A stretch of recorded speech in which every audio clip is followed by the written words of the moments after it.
ମୁଁ doctor Udayanath Majhi rock ପେବୁଲ୍ସ ଇଂରାଜୀ ସାହିତ୍ୟ ପତ୍ରିକାର ମୁଖ୍ୟ ସମ୍ପାଦକ। ରକ୍ ପେବୁଲ୍ସ ଇଂରାଜୀ ସାହିତ୍ୟ ପତ୍ରିକା ଗୁଗୁଲ ତଥ୍ୟ ଅନୁସାରେ ଓଡ଼ିଶାର ପ୍ରଥମ ଇଂରାଜୀ ସାହିତ୍ୟ ପତ୍ରିକା। ଆଜି ଏହି ପତ୍ରିକାର ଜୁନ 2026 ସଂଖ୍ୟା ଉନ୍ମୋଚିତ ହେଲା। ଏହି ଉତ୍ସବରେ କଲିକତାରୁ ପ୍ରଫେସର ବାସୁଦେବ ଚକ୍ରବର୍ତ୍ତୀ ମୁଖ୍ୟ ଅତିଥି ଭାବରେ ଏବଂ ତାମିଲନାଡୁରୁ ଆସିଥିବା ଜଣେ ବରିଷ୍ଠ ବହୁଭାଷୀ କବି ଡକ୍ଟର ଏଜିଲ ବେନ୍ଦନା ଯିଏକି ଆଜି ପୋଏଟ୍ରି ଆୱାର୍ଡ ରିସିଭ କଲେ ରକ୍ ପେବୁଲ୍ସ ତରଫରୁ, ଏବଂ ପ୍ରଫେସର ରାଧା ବିନୋଦ ନାୟକ ଯାହାଙ୍କୁ ରକ୍ ପେବୁଲ୍ସର ଗଳ୍ପ ସମ୍ମାନ ମଧ୍ୟ ଆଜି ଦିଆଗଲା। ଏହି ଉତ୍ସବରେ ମୁଖ୍ୟ ବକ୍ତା ଭାବରେ professor Jagannath Das, professor Snehaprabha Das, professor Biswajit Das ଉପସ୍ଥିତ ଥିଲେ ଏବଂ ଡକ୍ଟର ଲିପି ପୁଷ୍ପା ନାୟକ ଯିଏକି କେନ୍ଦ୍ର ସାହିତ୍ୟ ଏକାଡେମୀ ଦ୍ୱାରା ରେକଗ୍ନାଇଜ ଟ୍ରାନ୍ସଲେଟର, ସେ ଏହି ଉତ୍ସବରେ ଅଧ୍ୟକ୍ଷତା କଲେ। ଏହି ଉତ୍ସବରେ ଆମେ ପତ୍ରିକା ରିଲିଜ ସହିତ କବିତା ପାଠୋତ୍ସବ ମଧ୍ୟ ଆୟୋଜନ କରୁଛୁ। ଏହି ପତ୍ରିକା ହେଉଛି ଓଡ଼ିଶାର ଏକମାତ୍ର ପତ୍ରିକା, ଇଏ ଗୋଟେ ଗବେଷଣା ଧର୍ମୀ ପତ୍ରିକା, ୟୁଜିସି ଦ୍ୱାରା ଆପ୍ରୁଭ ପତ୍ରିକା। ଏହା ମାଧ୍ୟମରେ ଆମେ ଆମର ଭାରତୀୟ ସାହିତ୍ୟକୁ ଦେଶ ବାହାରେ ଗୋଟେ ବୃହତ୍ତର ପାଠକ ସମାଜ ପାଖରେ ଉପସ୍ଥାପନ କରୁଛୁ। ତା ଛଡା ଏହି ପତ୍ରିକା ମାଧ୍ୟମରେ ଆମେ ଭାଷା ଓ ସାହିତ୍ୟର ଗବେଷଣା ଧର୍ମୀ ପ୍ରବନ୍ଧ ସବୁ ପ୍ରକାଶିତ କରିଥାଉ। ଏଇଟା ହେଉଛି ଓଡ଼ିଶାର ଏକମାତ୍ର ପତ୍ରିକା ଯାହାକି ଇଂରାଜୀ ଭାଷା ଓ ସାହିତ୍ୟରେ ଗବେଷଣା କରୁଥିବା ସ୍କଲାର ମାନଙ୍କ ପାଇଁ ଏକମାତ୍ର ପ୍ଲାଟଫର୍ମ।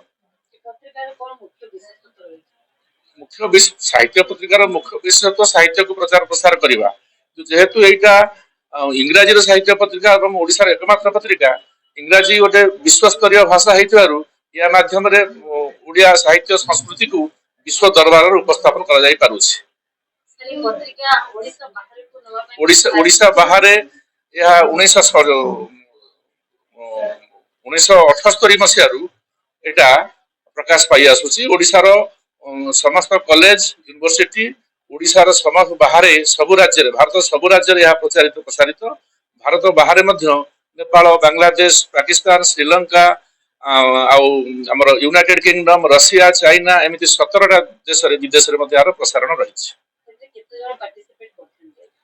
ଆଜି ମାନେ ଖରାପ ପାଗ ସତ୍ତ୍ୱେ ଏପର୍ଯ୍ୟନ୍ତ 50 ପାଖାପାଖି ଆମର ପାଠକ ପାଠିକା ଶ୍ରୋତା ଉପସ୍ଥିତ ଅଛନ୍ତି। ଆମେ ଆଶା କରୁଛୁ ଦ୍ୱିତୀୟ ଭାଗରେ କବିତା ପାଠୋତ୍ସବରେ ଆହୁରି ଅଧିକ ସଂଖ୍ୟାରେ ମଧ୍ୟ ଯୋଗ ଦେବାର ଅଛି। ଆୱାର୍ଡ ମାତ୍ର 2 ଜଣ ଦେଲୁ, ରକ୍ ପେବୁଲ୍ସ ଗଳ୍ପ ସମ୍ମାନ ଏବଂ ରକ୍ ପେବୁଲ୍ସ କବିତା ସମ୍ମାନ।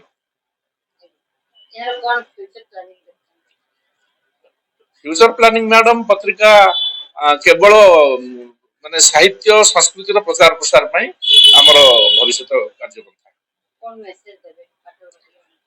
ଆଜିର ସମାଜରେ ଯୁବପିଢି ମାନେ ଯୋଉମାନେ କି ଖରାପ ରାସ୍ତାରେ ଯାଉଛନ୍ତି ତାଙ୍କୁ ଆମେ ସାହିତ୍ୟ ପ୍ରତି ଆକୃଷ୍ଟ କରିବା, ତାଙ୍କ ଭିତରେ ଥିବା ସୃଜନଶୀଳତାକୁ ଉତ୍ସାହିତ କରିବା, ଏହି ପତ୍ରିକା ମାଧ୍ୟମରେ ତାଙ୍କୁ ପ୍ରକାଶନ କରି ତାଙ୍କର ମନୋବଳ ସାହିତ୍ୟ ପ୍ରତି ଦୃଢ କରିବା, ଭଲ ମଣିଷ କରିବା ସେମାନେ।